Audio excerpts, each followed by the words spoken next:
Dr. Robert Watts from the South Bronx of New York. I'm proud to be from New York City, and the Bronx in particular, because it's sort of indicative of my life's triumphs. I've overcome a lot. And so I like to first say to your audience that I'm in an educational environment, and I think that's the most important thing that a human being can have is an education. It is with the education that I overcame illiteracy at 15 in New York City, and I think that sort of self-determination is the main reason why I'm able to be here this afternoon with you. I have 3 children, 3 grandchildren. I'm excited about that.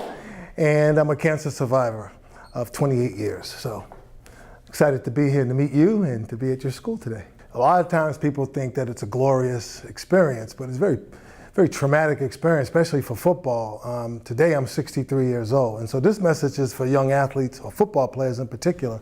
I'm not here to discourage anyone from playing football. I mean, everything has its purpose in life, but I want to say that the experience was very traumatic physically and sometimes emotionally to me. At 63 today, I've had joint replacements, I've had multiple surgeries, I've had concussions, I've had detached retinas. So it's a very violent game, and if there's any other opportunity to do anything else with your life when you're a young person, I would say concentrate on that, because there's a price to pay for playing a high-speed collision game like football. Wanting to do something, and when you're a child, can be really confused with the desperation to do something. And so I had a deep desperation to overcome poverty. And at the time I was a child, there weren't any role models in my family to show me that there were other means by which one could do that. So sports became a real focus for me.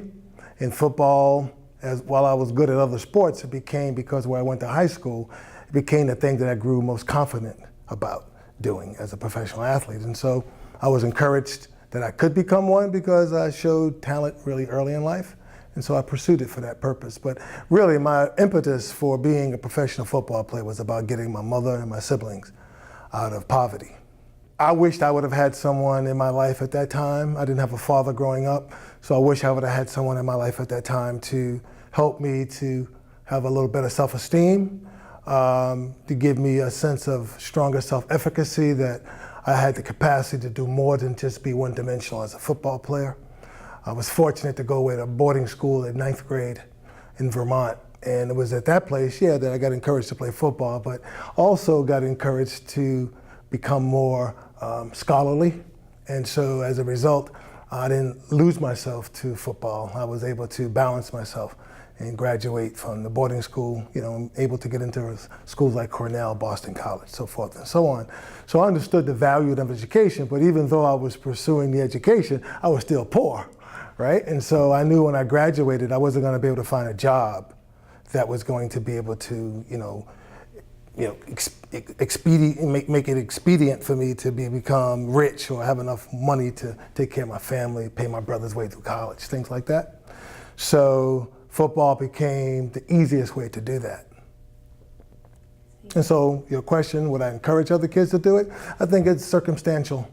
It depends on the situation and the circumstances that they're dealing with in life. And if you're gifted and you're gonna make a lot of money and that's real clear to you, and then you gotta sometimes take what's available to you and do that. But you gotta have other options. I don't believe in falling onto something or falling back. I believe in moving forward. So an education allows you not to fall at all. You can just simply strategically move forward. Because that career is ephemeral. It's going to end shortly, no matter how good you are. And you better be prepared for something else in life. So I don't have canned presentations off the shelf that I do for people. I'm not a motivational speaker. I'm an educator by profession. I was a professor in the university for a number of years. And so my first job is to inform and to enlighten people, to awaken what already exists inside of them.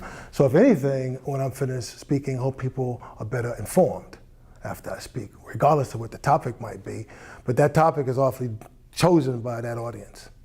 The mission statement is that people become self-empowered and therefore self-reliant. Achieving solutions through people, though, specifically means that inside organizations, what is the greatest resource that you have?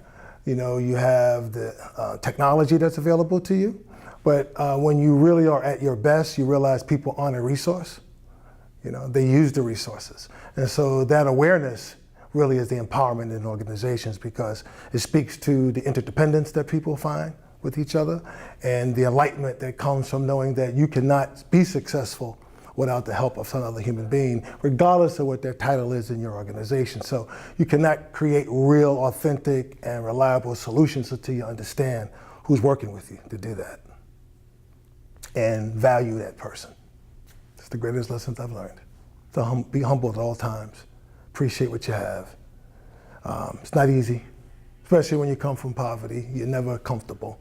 So I'm learning at 63 to just, to be content and to trust what the universe and what my God has to offer to me on a day-to-day basis, and let it be. What is your greatest accomplishment? My children, that they were chosen to be my children. It's hard to say accomplishment because I don't think I accomplished that. But if there's an accomplishment, I think I've impregnated my children with the right values. And now I get to benefit from them as adults, sharing those values with me and keeping me aligned with those values myself. And you have obviously done a lot in your life, and what has motivated you to succeed? The fear of failure, not wanting to fail. It comes from desperation. And so I grew up poor, grew up without a father, grew up illiterate, and none of those things were acceptable to me. So I was desperate and determined to be more than what was presented to me to be. I mean, for us to have this kind of dialogue is interesting, that people would wonder what the book is about, right? People are never the problem. But the reason why you have to ask the question is because we don't accept that. We don't understand what that means. Doesn't that strike you as odd? I mean, do you think of yourself as a problem? No, I hope not. Yeah. Well, then who does, right? So the people who think that they're problems are those people in our society who have been convinced that they're less than what they are, because they didn't meet someone else's expectations.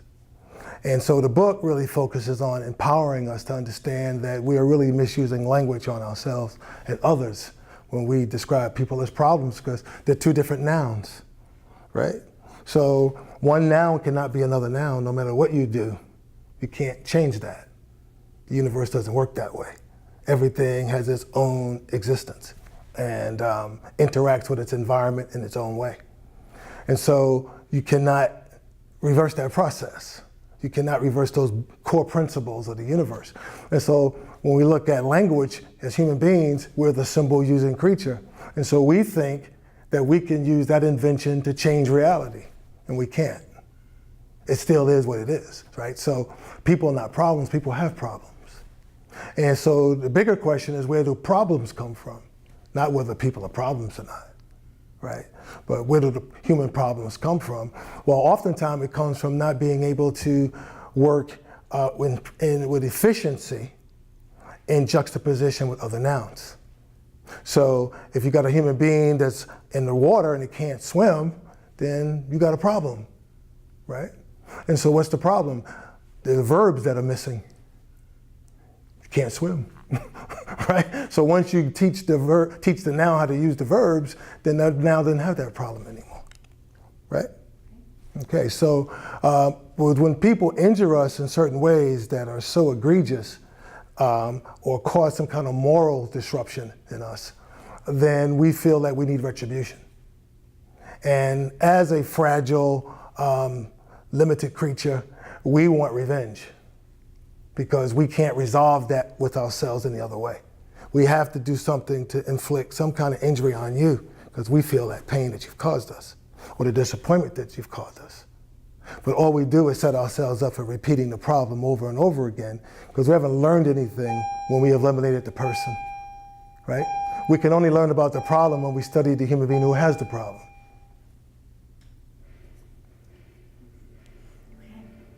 Well,